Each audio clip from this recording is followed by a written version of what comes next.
Good morning, boys and girls. The time has come to learn about scientific notation.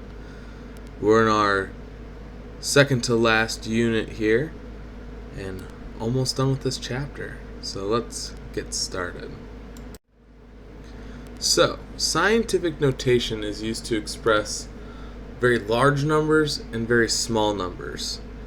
We do this in science because if we look here, there are numbers that are super small. So like the mass of a gold atom, it has a lot of zeros in it, as you see. And we don't want to write those in science, especially when we have to do math. Scientists are quite lazy. They don't like to write all those zeros because they could make a mistake and it's time consuming. So scientists devise a scientific notation device so that we can work with very large numbers and very small numbers more easily, especially when we do our calculations. So hopefully you've all at least seen scientific notation sometime in your school career. So within a scientific notated number, it actually has two numbers in it. So it's the product of two numbers. And that's a coefficient and a 10 that is raised to some sort of power. So an example here would be like 5.3 times 10 to the fourth. Alright, that's a scientific notated number. And they each mean different things. So we're going to use an example here to learn our rules for scientific notation. So here I have a number, 4,500, and if I wrote that in scientific notation, I would write it as 4.5 times 10 to the third. So we notice here that there's a coefficient. Now a coefficient is that front number in the scientific notated number. So in this case, it would be 4.5. Now there's a rule for choosing and picking and figuring out our coefficient, and that is it has to be a number between 1 and 10. So it can be equal to or greater than 1 but less than 10, and it can't be 10. Okay, so 1 to 10 but can't be 10. So that's our rule for picking our coefficient. Now our power in this example up at the top, the power of that 10 exponent was 3. So we see that 3 up there as the exponent. Now what does this mean in scientific notation? That means if I take 40.5 and I multiply it by 10 3 separate times, I will equal my original number. So I have to multiply it by 10, then multiply it by 10, then multiply it by 10. That's what it means. So as we go from our normal numbers into our scientific notation numbers, there are some rules that we need to remember. So this is going from normal numbers into scientific notation. So if a number is greater than 10, so greater than, so 11 to like a bajillion, our exponent will be positive and is equal to the number of places that I just had to move my decimal to the left. And then I can write my scientific notation number. So an example here, we could go back to that 4,500 example that we had in the past slide. I had to take my decimal place and I had to move it to the left 3 times to get to 4.5. So 3 becomes my exponent. Now let's look at the reverse. What happens if my number is less than 10, or less than 1 I should say, and that's that our exponent will in fact be negative and equal to the places that I moved my number to the right. Then I can write my scientific notated number. So an example here would be like 0.0045. So I have a small number, smaller than 1, so I know I'm going to have a negative exponent. So looking at that, I can move my decimal place over 3 places to the right. I get 4.5. So it'd be 4.5 times 10 to the negative third. So keep that in mind.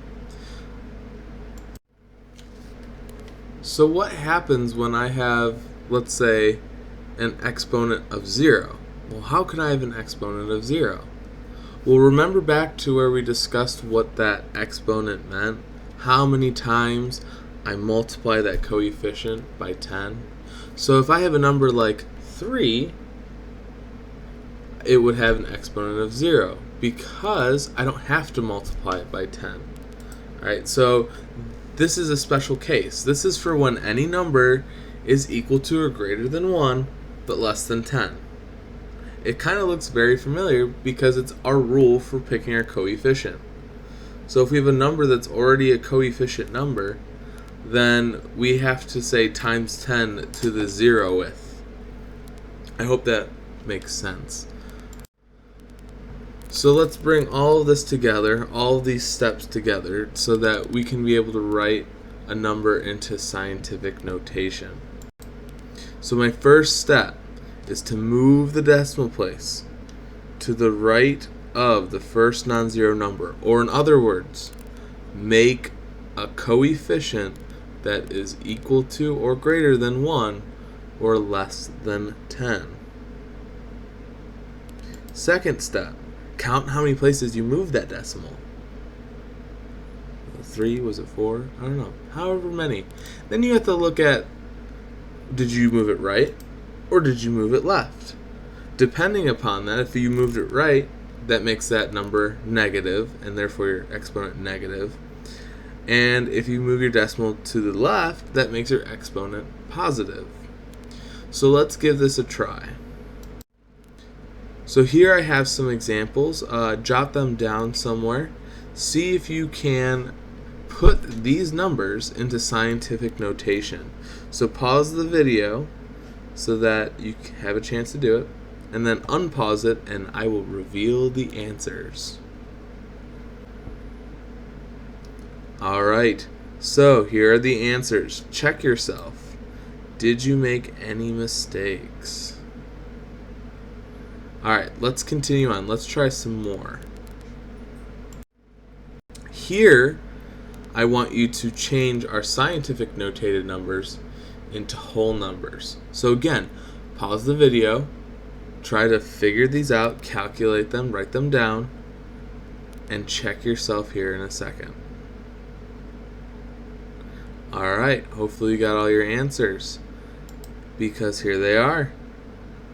Check your answers, see if you got them right, see where you made mistakes, because we like to learn from our mistakes. So now that we've mastered putting numbers in and out of scientific notation, we're going to use scientific notation to multiply, divide, add, and subtract. So we have to be able to use these very large and very small numbers. We have to. As you saw earlier this year, we were already trying to use them. And it's way easier to leave them a number in scientific notation and do math with it than to try to make it into a normal number and do math with it.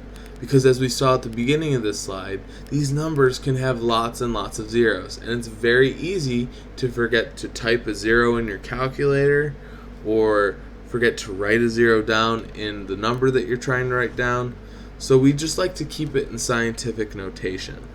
So here's our rules for multiplying, dividing, adding, and subtracting scientific notation, respectively. So when you multiply, you're going to multiply the first coefficients, and then we add the exponents. So we have two scientific notated numbers. So here we have 3.2 times 10 to the negative third times 2.1 times 10 to the fifth. So we have two scientific notated numbers here being multiplied together. So what we do is we take that front coefficient of both of them, so 3.2 and 2.1, and we're going to multiply those two numbers together and we're going to get an answer. That will be my answer's coefficient. Now, to figure out the second part of it, I'm going to look at my exponents, and I'm going to add them together. So I'm going to do -3 plus 5.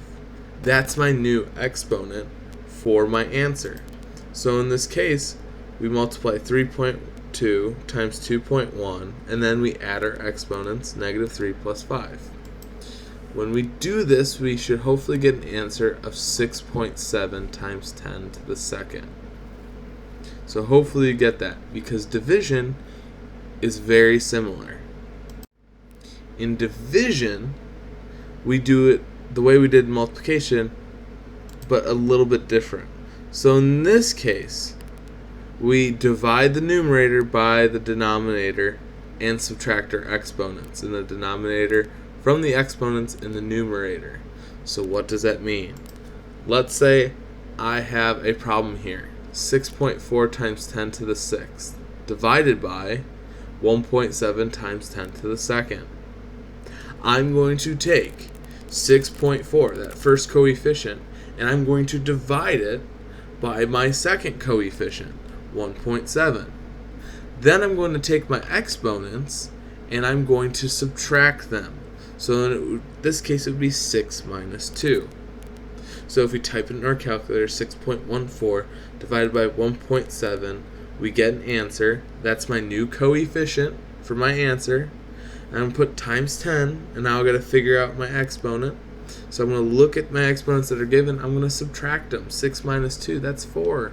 I know that. So our answer ends up being 3.8 times 10 to the 4th.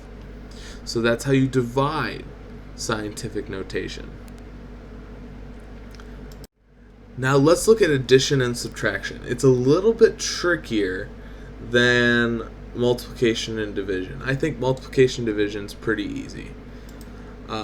So to add or subtract numbers written in scientific notation, we first have to get both numbers, both of them, in the same power of 10. They have to have the same exponent, and then we'll add or subtract them. So that's important. But remember, if I change my exponent, that means I have to change my coefficient. Now I know you're going back there and thinking, well, I thought my coefficient was supposed to be a number that was a number between 1 and 10, but not 10. Yes, you're right. In standard scientific notation, we would have to follow that rule. But when adding and subtracting them, we kind of forget that rule for a little while so that we can get the correct same power of 10 so that we can subtract those two numbers. So here I have an example of 5.8 times 10 to the third, and we're going to add it to 2.16 times 10 to the fourth. Notice that our exponents are different. Now we're going to have to make those the same. So, since the two numbers are not expressed in the same power of 10, I will have to rewrite one in that other power of 10. So I'm going to pick 5.8 times 10 to the third because it's easier to change over. So I have to add another exponent. So remember, if I add another exponent, that's going to move my decimal to the left. So now my new scientific notated number is going to be 0.58 times 10 to the fourth. And then I add those two numbers together. It's simple as that. Now that they have the same exponent. So I get 2.74 times 10 to the fourth. So be careful when you're changing one of your scientific notated numbers over to a new power. You have to move your decimal, and you have to move it correctly. So if you add an exponent, right, that's going to move your decimal to the left. If you subtract an exponent, it's going to move your exponent to the right. So just be careful. It's a little bit more tricky than the multiplication and division. I hope you enjoyed it, and now you know how to do this.